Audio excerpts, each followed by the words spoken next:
بسم اللہ الرحمن الرحیم الحمد للہ رب العالمین والصلاة والسلام علی اشرف الانبیاء والمرسلین۔ تفسیر جلالین کے اسماء کا سلسلہ ہمارا جاری و ساری ہے، اور گزشتہ درس کے اندر ہم نے قصاص کے متعلق ایک آیت مبارکہ پڑھی تھی۔ آج بھی تھوڑی قصاص کے متعلق اور کچھ وصیت کے متعلق آیات کا بیان ہے، تو شروع کرتے ہیں۔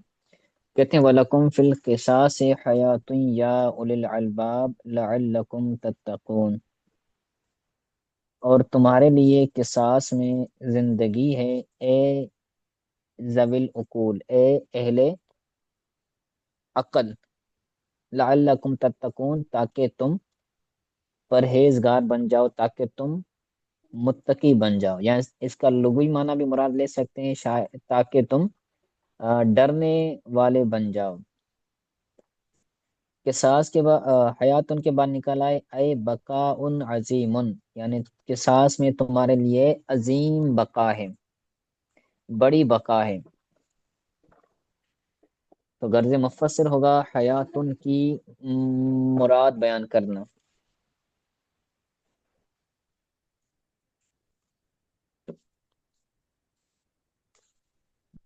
یا اول الالباب، اے اہل عقل، ذوی العقول یعنی عقل والوں۔ غرض مفسر ہوگا آسان معنی بیان کرنا۔ لِأَنَّ الْقَاتِلَ إِذَا عَلِمَ أَنَّهُ يُقْتَلُ ارْتَدَعَ فَأَحْيَا نَفْسَهُ، وَمَنْ أَرَادَ قَتْلَهُ فَشَرَعَ وَمَنْ أَرَادَ قَتْلَهُ۔ ٹھیک ہے، تو فشرع کا تعلق جو ہے نا وہ آگے سے ہے۔ تو لِأَنَّ الْقَاتِلَ، کیونکہ قاتل یعنی قتل کرنے والا بندہ جب جان لے کہ اس کو بھی قتل کیا جائے گا، یعنی ایک بندہ جب کسی کو قتل کرنے کا سوچے گا، اس کو معلوم ہوگا کہ بھئی قصاص ہوگا، میں اس کو ماروں گا تو مجھے بھی لوگ ماریں گے، تو وہ رک جائے گا، وہ اگلے بندے کو قتل نہیں کرے گا۔ یہی کہہ رہے ہیں کہ قاتل جب جان لے گا کہ وہ بھی قتل کیا جائے گا تو ارتدع، تو وہ رک جائے گا، تو وہ رک جائے گا، فاحیا نفسہ، تو وہ اپنی آپ کو زندہ رکھ پائے گا۔ ومن ارادہ قتلہ، اور جو بندہ قتل کرنے کا ارادہ کرے گا تو وہ بھی اپنے آپ کو بچا لے گا۔ ومن ارادہ قتلہ، اور جو اس کے قتل کا ارادہ کرے گا، ٹھیک ہے، تو وہ بھی رک جائے گا، اور جو اس کے قتل کا ارادہ کرے گا تو وہ بھی رک جائیں گے، یعنی دو لوگ بچ جائیں گے۔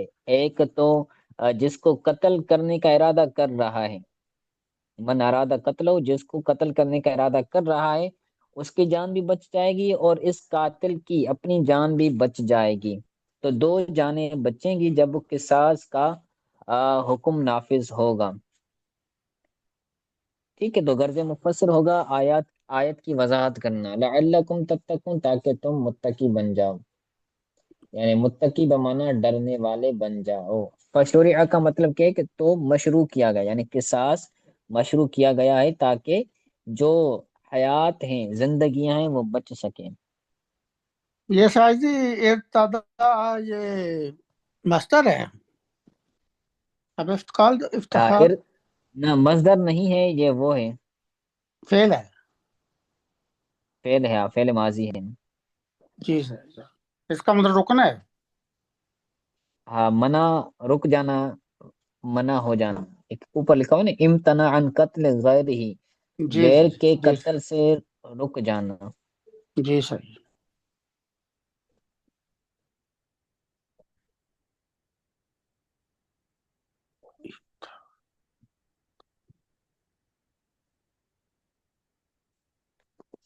ٹھیک ہے، تو فشوریہ تو یہ مشروع کیا گیا، قصاص کو مشروع کیا۔ تتقون کے بعد نکالا القتل، یعنی تاکہ تم ڈرنے والے بن جاؤ موت سے، قتل کرنے سے اور قتل ہونے سے تم ڈرنے والے بن جاؤ۔ مخافت القیودہ، یعنی بڑا پن کی خوف کی وجہ سے۔ قیود کا جو مطلب ہوتا ہے، ایک تو ہوتا ہے قائد جو ہوتا ہے، غالباً یہ اس سے ہے، تو اس کا مطلب ہے کہ بڑا پن کے خوف کی وجہ سے تم کیا ہو جاؤ گے؟ قیود کا قائد سے بھی آتا ہے، اور قیام اس کا بھی مصدر ہوتا ہے، قیام۔ تو قیام کا مطلب ہوتا ہے قائم ہونا، ایک بندے کو اپنے قائم رہنے کا خوف ہوگا تو وہ کیا کرے گا؟ موت سے ڈرے گا، مرنے سے ڈرے گا۔ ٹھیک ہے، تو جی یہاں پر غرض مفسر ہوگا مفعول بھی بیان کرنا، تتقون کا مفعول بھی بیان کرنا۔ آگے کہتے ہیں کتب علیکم اذا حضر احدکم الموت، تم پر فرض کیا گیا ہے جب تم میں سے کسی ایک کو موت حاضر ہو۔ کیا فرض کیا ہے؟ اس کا جو نائب الفاعل ہے وہ آگے آ رہا ہے، ان ترکن الوصیت، اذا حضر احدکم الموت ان ترک خیرا الوصیت، اگر وہ خیر چھوڑے، جب تم میں سے کسی ایک کے پاس موت حاضر ہو اور وہ خیر چھوڑے، تو اب پیچھے جو فعل نکالا نا کہ کتب علیکم، تم پر فرض کیا گیا ہے، کیا فرض کیا گیا ہے؟ الوصیت، وصیت، تم پر وصیت فرض کی گئی ہے۔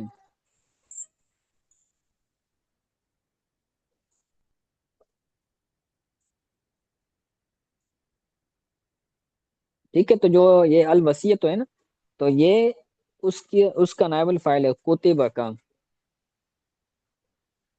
للوالدین والاقربین بالمعروف، والدین کے لیے جو ہے وہ تم پر وصیت فرض کی گئی ہے، والدین کے لیے، قریبی رشتہ داروں کے لیے، بالمعروف، بھلائی کے ساتھ۔ حقا علی المتقین، جو ہے وہ متقین پر حق کے طور پر یہ جو وصیت فرض کی گئی ہے، تو یہ متقین پر حق ہے، حق کے طور پر یہ وصیت فرض کی گئی ہے۔ یہ آیت منسوخ ہو چکی ہے، والدین کے لیے وصیت کرنا یا رشتہ داروں کی وصیت کرنا، تو اس کا بیان بھی آگے آ رہا ہے۔ تو کتبہ کے بعد فوریدہ نکالا، یعنی تم پر فرض کیا گیا ہے، غرض مفسر ہوگا معنی مرادی بیان کرنا، کہ کتبہ سے مراد فوریدہ ہے، یعنی جب تم پر موت حاضر ہو، تم بندہ موت حاضر ہوگا تو وصیت کیسے کرے گا؟ اس سے مراد ہے موت کے اسباب، جب موت کے سبب حاضر ہو، بندہ مرض الموت میں ہو، ایسی بیماری میں ہو کہ اس کو لگے کہ میں اب مرنے والا ہوں، شدید موت ہو، یا شدید جو ہے وہ زخم لگے ہوں، نیچے حاشیے کے اندر لکھا ہوا ہے، پہلے نمبر حاشیے کے اندر، تو اسباب ہو، یعنی جب موت کے اسباب، موت کے سبب جب تمہیں آ جائیں تو تم پر فرض ہے، تم پر لازم ہے کہ تم وصیت کرو۔ ٹھیک ہے، تو اب اسباب ہو کے اندر غرض مفسر ہوگا محذوف مضاف نکالنا۔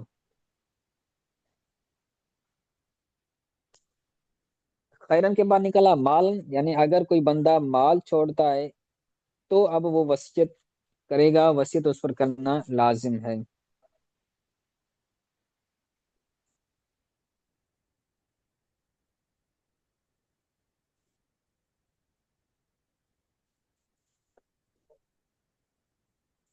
ٹھیک ہے، خیرن کے بعد مالن کے اندر جو غرض مفسر ہوگا وہ ہوگا معنی مرادی بیان کرنا، کہ خیر سے مراد مال ہے، یعنی وہ جو چھوڑ رہا ہے، بینک بیلنس اس کے پاس جو ہے۔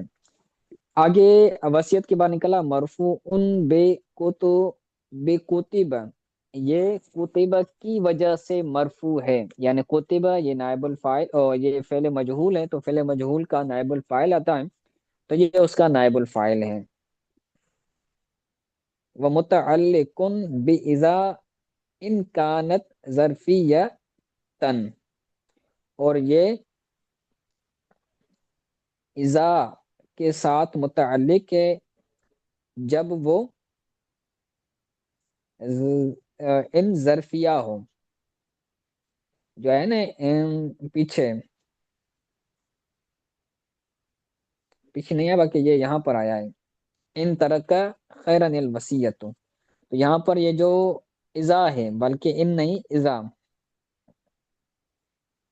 یہ تو متعلق بِإِذَا، یہ اذا کے ساتھ متعلق ہے، ان کانت ظرفیتن، اگر یہ اذا ظرفی ہو، اذا ظرف کے لیے ہے تو پھر یہ اذا کے ساتھ متعلق ہوگا۔ وہ کون سا اذا؟ وہ پیچھے والا اذا، اذا حضر احدکم الموت، اذا حضر احدکم الموت کے اندر جو اذا ہے، اس اذا کے یہ متعلق ہے، اور یہ جو اذا ہے یہ جب ظرف کی معنی میں ہو تو پھر اس کے ساتھ متعلق ہوگا۔ وَدَالٌ عَلَى جَوَابِهَا إِنْ كَانَتْ شَرْطِيَّةً، اور اگر یہ جو اذا ہے یہ ظرفیہ نہ ہو بلکہ ان شرطیہ ہو، ان کانت شرطیتن، اگر ان یہ اذا شرطیہ ہو تو پھر کیا ہوگا؟ تو یہ اس اذا کے جواب پر دلالت کرے گا۔ کون اذا کے جواب پر دلالت کرے گا؟ وصیت، وصیت اذا کے جواب پر دلالت کرے گا جب اذا شرطیہ کی معنی میں، شرط کی معنی میں ہو تو پھر یہ الوصیت اس کا جواب بنا گی، کیونکہ جو شرط ہوتا ہے اس شرط کے لیے جواب شرط بھی ہوتا ہے، ٹھیک ہے۔ وہ جواب ان فل یوس، اور جو ان کا جواب ہے اور وہ فل یوس ہے، یعنی چاہیے کہ وہ وصیت کریں، فل یوس ہے، چاہیے کہ وہ وصیت کریں، ہے نا۔ ان طرح کا خیرن، اگر وہ مال چھوڑتا ہے تو اب اسے چاہیے کہ وہ وصیت کرے۔ ان یہ بھی شرطیہ ہے، تو ان شرطیہ کا یہ جواب ہے، یعنی جواب شرط ہے، ٹھیک ہے۔ مرفوعن بھی کتبہ کے اندر غرض مفسر ہوگا، اعراب بیان کرنا، اور جو ہے وہ آگے والا جو اس کے اندر بھی جو غرض مفسر ہوگا وہ ہے ترکیب بیان کرنا، ترکیبی تعلق بیان کرنا غرض مفسر ہوگا، صحیح ہے۔ جی جی سر۔ اور جواب ان فلیوس کے اندر جو غرض مفسر ہوگا وہ ہوگا محذوف جواب شرط بیان کرنا۔ شروع اسلام کے اندر کیا ہوتا تھا کہ جو بندہ مرتا تھا، مرنے کے قریب ہوتا تھا، تو اس پر لازم ہوتا تھا کہ وہ اپنے والدین کے لیے بھی وصیت کرے کہ میرے والدین کو اتنا مال دو، میرے قریبی رشتہ دار کو اتنا مال دو، تو یہ وصیت کرنا اس پر لازم ہوتی تھی۔ پھر کیا ہوا کہ پھر یہ حکم منسوخ ہو گیا، پھر منع کیا گیا کہ بھائی جو ورثہ ہیں ان ورثہ کے لیے تم کوئی بھی وصیت نہیں کرو گے، کیونکہ جو وارث ہوتا ہے وہ وارث اس کو مال ملتا ہی ہے، بیٹا ہے تو بیٹے کو مال ملے گا، بیٹی ہے تو بیٹی کو مال ملے گا، کسی کا شوہر ہے، کسی کی بیوی ہے، کسی کے والدہ ہے، والد ہے، تو ان کو جو وراثت کے طور پر مال ملے گا تو اب ان کے لیے وصیت کرنے کی حاجت نہیں ہے، تو یہ حکم منسوخ ہو گیا، اور قریبی رشتہ داروں کے لیے بھی وصیت کرنا اس پر فرض نہیں ہے۔ ہاں اس کے اندر اس کو اگر کوئی بندہ وصیت کرتا ہے تو کر سکتا ہے، اور اس کی وصیت ثلث مال 1/3 حصے سے پوری کی جائے گی، آگے بھی آ رہی ہیں۔ تو بال بالمعروف کے بعد نکلا بالعدل بے اللہ یزید علی الثلث ولا یفضل الغنی، بھلائی کے ساتھ یعنی عدل کے ساتھ وہ وصیت کرے، بعین طور پر کہ وہ ثلث سے زیادہ کی وصیت نہ کریں، یعنی ثلث کا مطلب ہوتا ہے 1/3، یعنی 1/3 حصہ، تو جو وصیت کرے گا وہ ایک ثلث کے اندر ہی کرے۔ مثلا کوئی بندہ ہے جس نے 100 روپے چھوڑے ہیں، تو اب اس کے لیے جائز، اس پر لیے وصیت جو کی جائے گی وہ 33 روپے کے اندر ہی اس کی وصیت کی جائے گی، مثال کے طور پر، ٹھیک ہے۔ تو 1/3 حصے کے اندر ہی کی جائے گی وصیت، اور اس سے زیادہ نہیں کی جائے گی۔ ولا یفضل الغنی، اور مالدار کو نہیں دیا جائے گا، ایسا نہ ہو کہ اس کا جو بیٹا ہے ایک غریب ہے، دوسرا امیر ہے، مالدار ہے، اس کے پاس پہلے سے ہی بزنس موجود ہے، اور بزنس والے بیٹے کے لیے ہی وہ وصیت کر رہا ہے، تو یہ پہلے کا حکم ہے، تو یہ نہیں کر سکتا، اب بھی نہیں کر سکتا۔ تو پہلے بھی یہ منع تھا، بالمعروف سے یہ فائدہ سمجھ آ رہا ہے۔ تو اس کے اندر غرض مفسر ہوگا بالمعروف کی وضاحت کرنا۔ حقاً علی المتقین، متقیوں پر حق ہے، یعنی حق کے بعد کہہ رہے ہیں کہ مصدر مؤکد لمضمون الجملۃ قبلہ، ٹھیک ہے، قبلی ہی ہوگا۔ یہ حقاً مصدر مؤکد ہے، یعنی تاکید کرنے والا مصدر ہے، مصدر اور تاکید کر رہا ہے مضمون جملہ کی، جو پیچھے مضمون جملے کا مضمون گزرا ہے تو اس کی یہ تاکید کر رہا ہے، متقیوں پر یعنی اللہ سے ڈرنے والوں پر۔ اس کے اندر غرض مفسر ہوگا مصدر مؤکدن کے اندر اس کا ترکیبی تعلق بیان کرنا، یا ترکیبی تعلق کے بدلے میں آپ اس کو کہہ لیں کہ اس کا ترکیبی تعلق ہی بہتر ہے، کیونکہ یہاں پر بتا رہے ہیں کہ یہ کیا بن رہا ہے، تو مصدر مؤکد بن رہا ہے، ٹھیک ہے، تو یہی بہتر ہے۔ اور متقین کے بعد نکلا ہے اس میں جلالت اللہ، تو یہ مفعول بہ بیان کرنا غرض مفسر ہے، یعنی وہ ڈرنے والے کس سے؟ اللہ تعالیٰ کی ذات سے۔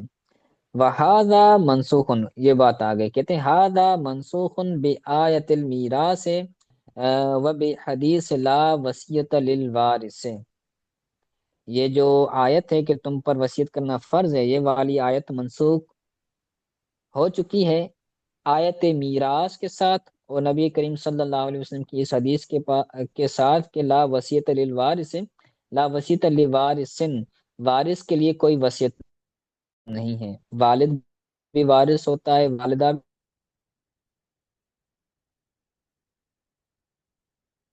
بھی وارث ہوتی ہے، تو وارث کے لیے کوئی روایت کیا ہے۔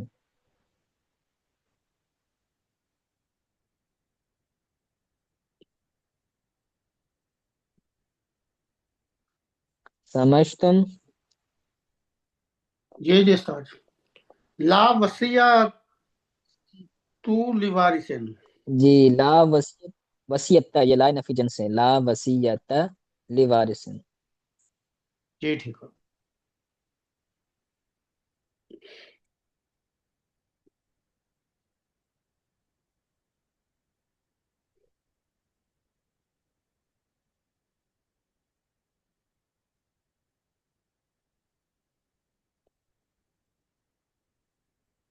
ٹھیک ہے، تو اب بندہ وصیت اپنے ورثاء کے لیے نہیں کر سکتا، ورثاء کے علاوہ کوئی اور وصیت کرے تو اس کی 1/3 حصے سے کیا کیا جائے گا؟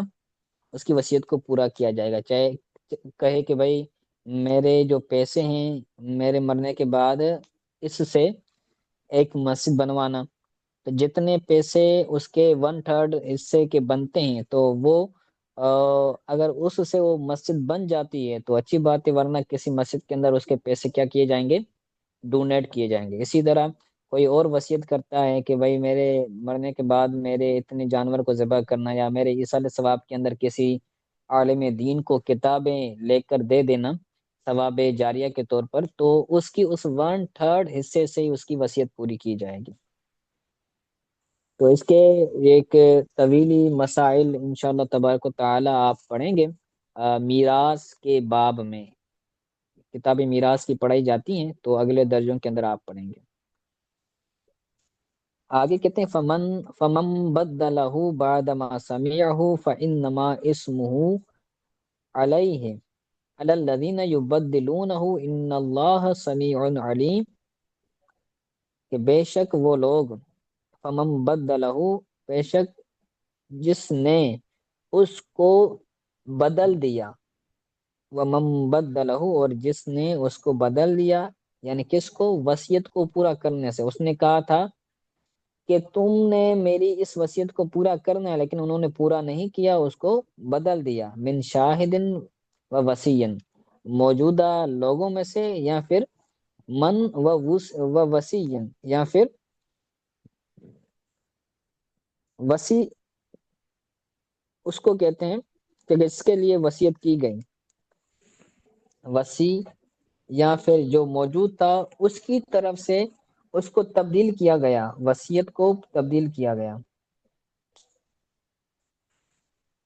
تو بعدما سمیع، اس کو جاننے سے بعد، جس نے اس وصیت کو پورا کرنے سے کیا کیا، وصیت کو پورا کرنے کو بدل دیا بعد اس کے کہ جو اس نے سنا، جو اس نے سنا تھا اس کو تبدیل کر دیا.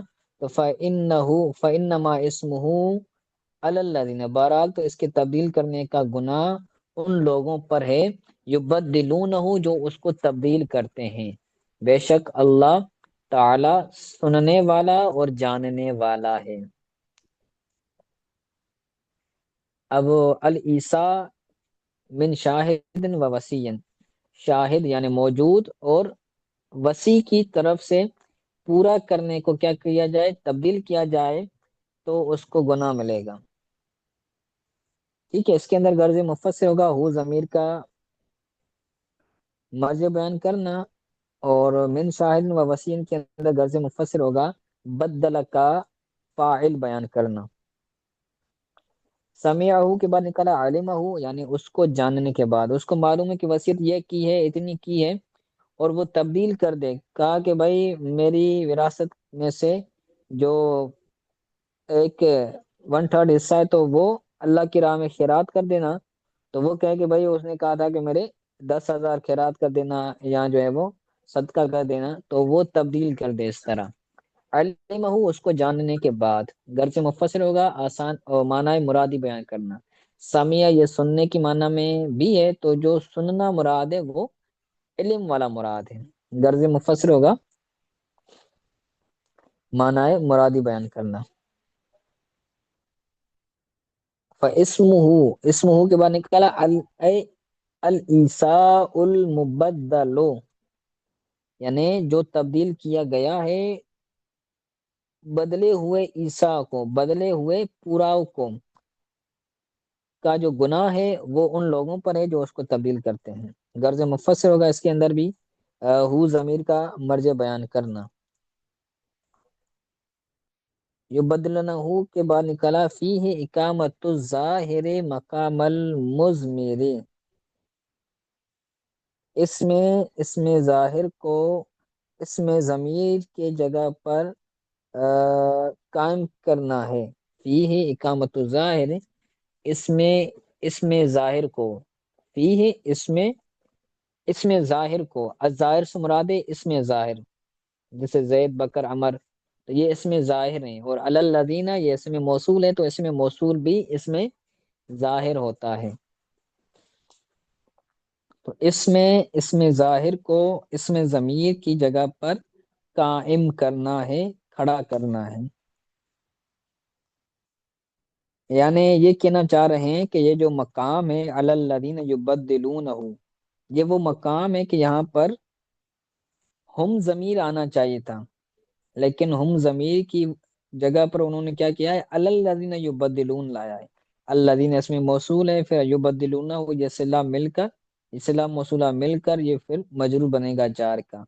تو یہ اصل جگہ ہے اس میں ضمیر کی، کیونکہ جو پیچھے من بدلہ کے اندر اس کا ذکر ہو چکا ہے، اس میں ظاہر آ چکا ہے، تو اب اس کی طرف کیا لوٹانا چاہیے، ضمیر لوٹانی چاہیے.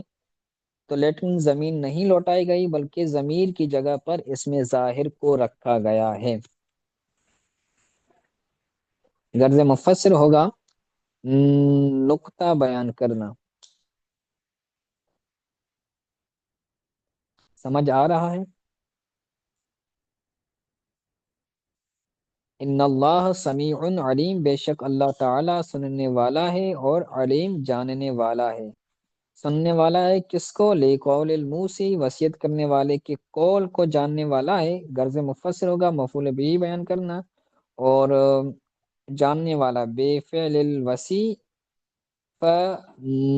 فمجاز علیہ، اور وصی کی فعل کو بھی اللہ تبارک و تعالیٰ جاننے والا ہے، تو اللہ تعالیٰ اس کو کیا دے گا، جزا دینے والا. فمجاز علیہ، تو اللہ تعالیٰ اس پر اس کو جزا دینے والا، یعنی اس وصی کو جو وصیت کو تبدیل کر رہا ہے.